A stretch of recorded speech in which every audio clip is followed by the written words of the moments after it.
আপনি কখনো ভেবেছেন একটা মানুষকে মারা গেছে বলা হলো অথচ ৩০ মিনিট পর সে হঠাৎ শ্বাস নেয়?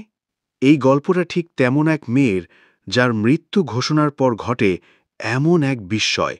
ভিডিওটা একদম শেষ পর্যন্ত শুনুন। এটা এমন একটা কাহিনী যা আপনার হৃদয় কেঁপে তুলবে। আমার নাম মাহাজাবিন। আমি ছোটবেলা থেকেই খুব শান্ত স্বভাবের মেয়ে ছিলাম। গ্রামের একটি স্কুলে পড়তাম, স্বপ্ন ছিল শিক্ষক হব।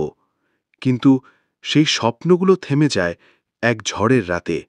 সেই রাতে বাড়ি ফিরছিলাম প্রাইভেট পড়ে। হঠাৎ পেছন থেকে একটা গাড়ি এসে সামনে দাঁড়ায়। ৪ জন লোক আমাকে টেনে তুলে নিয়ে যায় অজানা এক জায়গায়। আমি কাঁদছিলাম, কিন্তু কেউ শুনছিল না। তারা আমার উপর যা করল তা বলে শেষ করা যাবে না। পরদিন আমাকে অজ্ঞান অবস্থায় রাস্তার পাশে ফেলে যায়। স্থানীয়রা হাসপাতালে নেয়। ডাক্তার বলেন শরীরের ভেতরে অতিরিক্ত রক্তক্ষরণ হয়েছে, হয়তো আর বাঁচবে না। আমাকে মৃত ঘোষণা করা হয়। আমার মা এসে কান্নায় ভেঙে পড়লেন। তিনি আমার মুখে হাত রেখে বলতে থাকলেন, মা, উঠে দাঁড়া, আমি তোরে এমন দেখে থাকতে পারি না মা। ঠিক ৩০ মিনিট পর যখন সাদা চাদরে ঢেকে দিচ্ছিল, আমি শ্বাস নিই। সবাই চমকে ওঠে। ডাক্তার এসে পরীক্ষা করে বলেন, এটা অলৌকিক, এটা মিরাকল।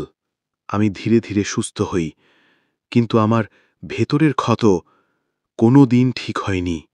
আমি এখন একটি এনজিওতে কাজ করি, যারা এমন ঘটনার শিকার হয়েছে তাদের পাশে দাঁড়াই।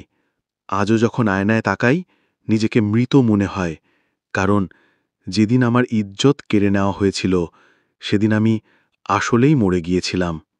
এই মেয়েটা বেঁচে আছে ঠিকই, কিন্তু তার ভেতরের মৃত্যু আপনি আমি কেউই বুঝি না। যদি মনে করেন এই কাহিনী আরও অনেককে সাহস দেবে, তাহলে প্লিজ একটা লাইক দিন। আর এমন বাস্তব জীবনের কাহিনী যদি শুনতে চান, এখনই চ্যানেলটা সাবস্ক্রাইব করে দিন, কারণ পরের গল্পটা আরও ভয়ঙ্কর, আরও সত্য।